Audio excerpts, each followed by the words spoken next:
Don't let the gear kid you on a wee bit. I was known as the battling bishop, and I've got all my weapons and my swords and my knights underneath my gear in case I maybe need to run into some baddies in the crowd or that, no problem at all. Robert Wishart was a good friend of King Robert the Bruce. Robert Wishart and other bishops of Scotland were definitely behind the war's independence of Scotland. Robert Wishart was a very special friend to him, and he was one of the people who Robert Bruce paid ransom for to get him back after the Battle of Bannockburn. He was already blind by this stage in his life, and Robert Bruce sent some lovely knights that was captured at Bannockburn and traded them in for the bishop's life, and his wife and his daughter, his sister. The Countess of Buchan never made it home. She disappeared at Norham Castle, never to be seen again. But it's my job here today to ken Robert the Bruce. And Robert Bruce came north when he escaped from England. Longshanks was hot on his tail and escaped from Tottingham. And he came up to Glasgow and picked up the bishop and got all the robes and all the stuff that they needed, and picked up Malcolm Earl of Lennox at Loch Lomond and up here to Perth to crown himself King of Scots. The job was really the job of the Countess of Buchan, or her brother, but he was in the Tower of London, either as a guest or a forced guest. We're not really sure. We don't know if he was feared to come home to Scotland or not, but when she heard that Robert Bruce had left England to go up and get himself crowned King of Scotland, then she seen it as her job, or her brother's job, to come up here and do which had been essentially for centuries that family's job. They were hereditary crowners of kings and queens of Scotland. They were Macduffs.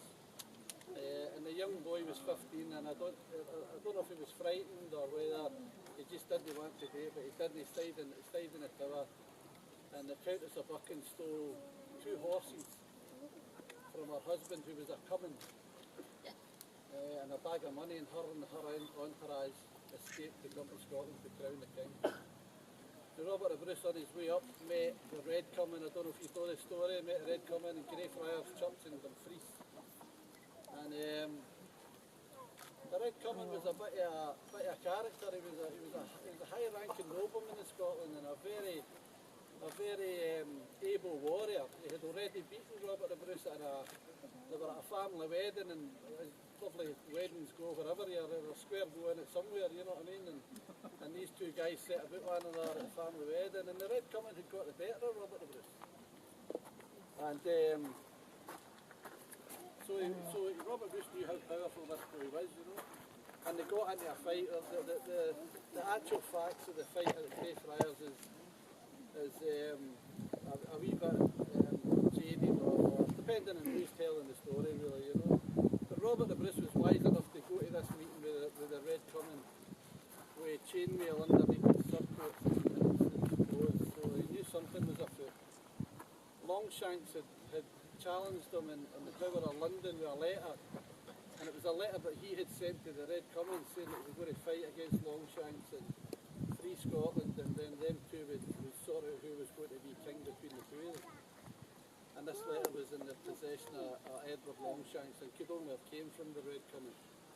And that basically what the argument was about in Greyfriars Church. Robert Bruce stabbed the Red Cummin. Now whether he stabbed him with his knife or the Red Cummin's knife, we're not sure. But the result was that the Red Cummin was stabbed. It was a flesh wound, according to Robert the Bruce. The monks had told him it was a flesh wound and he would be okay. And as Robert Bruce had been struck across his chest with a sword from Cummin's father-in-law and almost killed him. 5 people killed in this wee scuffle. And the Red Cummin was only wounded. And when Robert Bruce went to the door, a guy called Patrick Fleming, one of Bruce's good friends and a noble knight, asked him how he was, and he says, "It's okay, it's only a flesh wound."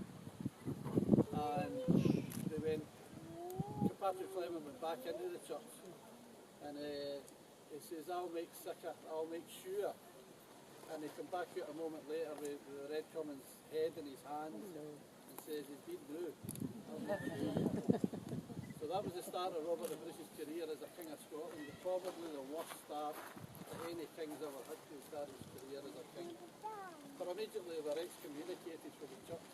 And in their days, you were either in the church or out the church.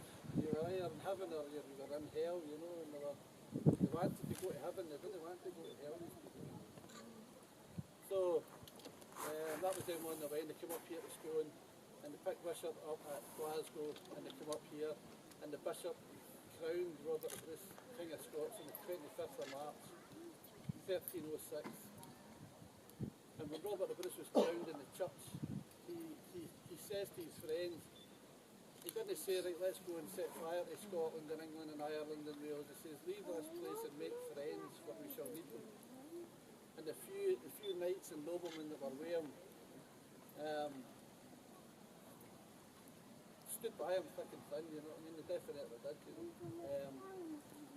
But 2 days later, the Countess of Buchan arrived on the scene.